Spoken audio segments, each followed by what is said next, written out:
નમસ્કાર મિત્રો, જય હિન્દ, જય ભારત. સ્વાગત છે તમારું આપણી YouTube channel government pension salary info and ન્યૂઝમાં. તો આજે આપણે વાત કરવાના છીએ કે વિધવા મહિલાઓ માટે ગુજરાત રાજ્ય સરકારનો આજ રોજ તારીખથી સૌથી મોટો નિર્ણય લેવાયો છે. તો મિત્રો, હવે ગુજરાત રાજ્યની જે વિધવા મહિલાઓ છે તેની સહાયમાં સૌથી મોટો વધારો કરવાની આજરોજ તારીખથી મોટો નિર્ણય લેવામાં આવ્યો છે અને જે સહાય મળવાની છે તેના માટે વિધવા મહિલાઓને કયા કયા ડોક્યુમેન્ટ અને કેવી પ્રક્રિયા રહેશે તેની તમામ વાત આપણે આજે કરવાના છીએ. તો તમામ વાત વિગતવાર જાણતા પહેલાં તમને એક નમ્ર વિનંતી છે કે તમે આપણી ચેનલમાં નવા હોય તો આપણી ચેનલને સબસ્ક્રાઈબ કરી લેજો અને માહિતી પસંદ આવે તો લાઈક પણ કરી દેજો. તો ગુજરાત સરકાર વિધવા મહિલાઓ માટે સમયાંતરે નવી યોજનાઓ જાહેર કરી રહી છે અને વિધવાઓ માટે ઘણી સહાયો એવી હોય છે કે તેમના જીવનમાં ઘણી ઉપયોગી થાય છે અને તેમના સંતાનોને પણ શિક્ષણમાં પણ એટલે કે ભણતરમાં પણ ઘણી સહાય ઉપયોગી થાય છે.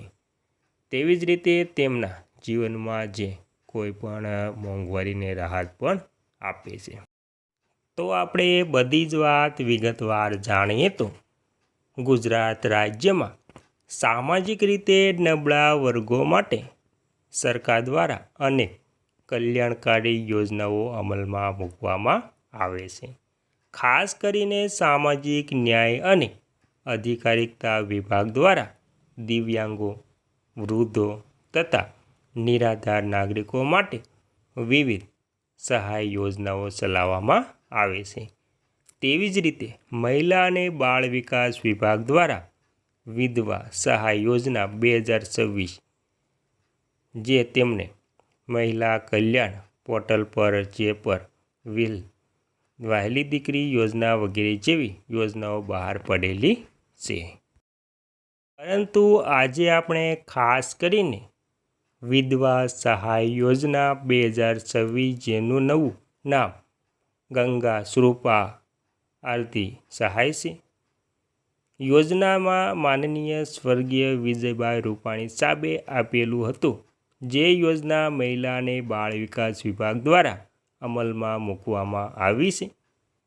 આ યોજના હેઠળ નિરાધાર વિધવા બહેનોને આર્થિક સહાય આપી તેમને સન્માનભેર જીવન જીવવા માટે સહારો પૂરો પાડવામાં આવે છે. વિધવા સહાય યોજના 2026 શું છે?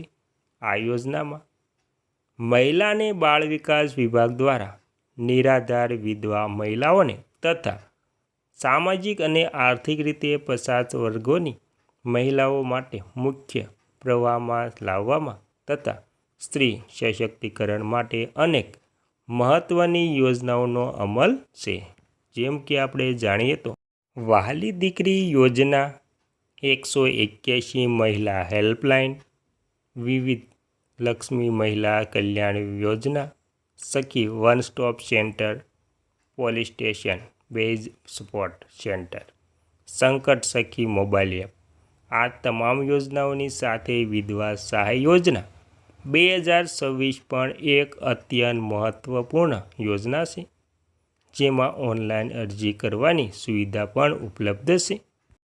અને મિત્રો, વિધવા સહાય યોજનાનો હેતુ તો વિધવા સહાય યોજનાનો મુખ્ય હેતુ સમાજમાં નિરાધાર વિધવા બહેનોને આર્થિક રીતે સશક્ત બનાવવાનો છે. અગાઉ આ યોજનાને વિધવા સહાય યોજના તરીકે ઓળખવામાં આવતી હતી, પરંતુ હાલ તેનું નામ બદલીને ગંગા શ્રુપા આર્થિક સહાય યોજના રાખવામાં આવ્યું છે. આ યોજનાની સૌથી મહત્ત્વપૂર્ણ વાત એ છે કે હવે વિધવા બહેનોને 21 વર્ષથી વધુ ઉંમરના પુત્ર હોય તો પણ આ યોજનાનો લાભ મેળવી શકે છે, જે પહેલાંની સરખામણીએ મોટો સુધારો ગણાય છે. અને મિત્રો, વિધવા સહાય યોજના 2026 માટે પાત્રતા. વિધવા સહાય યોજના કોને મળે? આવા પ્રશ્નો સ્વાભાવિક છે. આ યોજના માટે નીચે મુજબની પાત્રતા નક્કી કરવામાં આવી છે. અરજદાર ગુજરાત રાજ્યની મૂળ નિવાસી હોવી જોઈએ. આ યોજનાનો લાભ માત્ર નિરાધાર વિધવાઓને બહેનોને જ મળશે. ગ્રામ્ય વિસ્તાર માટે વાર્ષિક આવક ₹1,20,000થી વધારે ન હોવી જોઈએ. શહેરી વિસ્તાર માટે વાર્ષિક આવક ₹1,50,000થી વધુ ન હોવી જોઈએ. 18 વર્ષ કે તેથી વધુ વયની વિધવા બહેનોના મૃત્યુ પર્યટન સહાય મળે છે. વિધવા સહાય યોજના ડોક્યુમેન્ટ. જરૂરી દસ્તાવેજો. વિધવા સહાય યોજનાનો લાભ લેવા માટે નીચેના આધાર પુરાવા ફરજિયાત છે. પતિના મરણનો દાખલો, આધાર કાર્ડની નકલ, રેશન કાર્ડ, આવક અંગેનું પ્રમાણપત્ર, વિધવા હોવા અંગેનો દાખલો, પુનઃલગ્ન ન કર્યાનો તલાટીશ્રીનો દાખલો, ઉંમરનો પુરાવો, બેંક ખાતાની નકલ. 2026 વિધવા સહાય યોજનાની ઓનલાઈન અરજી કરવાની સંપૂર્ણ પ્રક્રિયા. તો વિધવા મહિલાઓને ઓનલાઈન અરજીની પ્રક્રિયાની વાત કરીએ તો વિધવા સહાય યોજના માટે અરજી ડિજિટલ ગુજરાત પોર્ટલ મારફતે કરવામાં આવે છે. ગ્રામ્ય વિસ્તારના લાભાર્થીઓએ ગ્રામ પંચાયત ખાતે વીસી પાસેથી અરજી કરવી. તાલુકા અથવા તો નગરપાલિકા વિસ્તારના લાભાર્થીઓએ મામલતદાર કચેરી ખાતે કોમ્પ્યુટર ઓપરેટર પાસેથી અરજી કરવી. અને અરજી કરવાની પ્રક્રિયા. સૌપ્રથમ લાભાર્થી તરીકે તમારા તમામ જરૂરી દસ્તાવેજો એકત્રિત કરો. ત્યારબાદ નજીકની ગ્રામ પંચાયત કે મામલતદાર કચેરી ખાતેથી ફોર્મ લાવીને તલાટી પાસે સહી સિક્કા કરાવી લો. હવે સહી સિક્કા કરેલા ફોર્મ ગ્રામ પંચાયત ખાતે વીસી અથવા તો મામલતદાર કચેરીમાં કોમ્પ્યુટર ઓપરેટરનો સંપર્ક કરો અને વિધવા સહાય યોજના 2026નું ફોર્મ ભરાવો.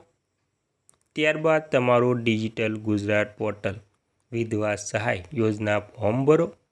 ડિજિટલ ગુજરાત પોર્ટલ પર ઓનલાઈન અરજી સબમિટ કરો. તમને ફોર્મ ભર્યાની એક પહોંચ મળશે જે તમારે સાચવીને રાખવાની રહેશે. NHAP પોર્ટલ પર અરજી સ્ટેટસ ચેક કરો. અને મિત્રો ત્યારબાદ વાત કરીએ તો વારંવાર પૂછાતા પ્રશ્નો વિશે. તેમાં પહેલું, વિધવા સહાય યોજના કયા વિભાગ દ્વારા ચલાવવામાં આવે છે? તો તેનો જવાબ, આ યોજના મહિલા અને બાળ વિકાસ વિભાગ દ્વારા ગુજરાત સરકાર દ્વારા ચલાવવામાં આવે છે. બીજો પ્રશ્ન, ગંગા શ્રુપા આર્થિક સહાય યોજના વિધવા સહાય યોજનામાં દર મહિને કેટલી સહાય મળે છે?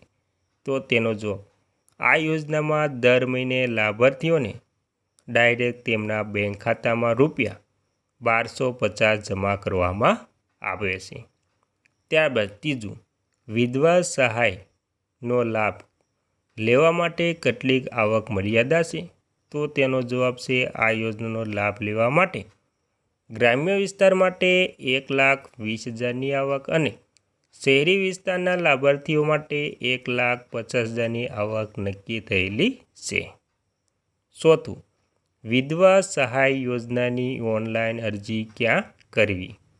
તો તેનો જવાબ, આ યોજનાની અરજી ડિજિટલ ગુજરાત પોર્ટલ પર કરવાની રહેશે.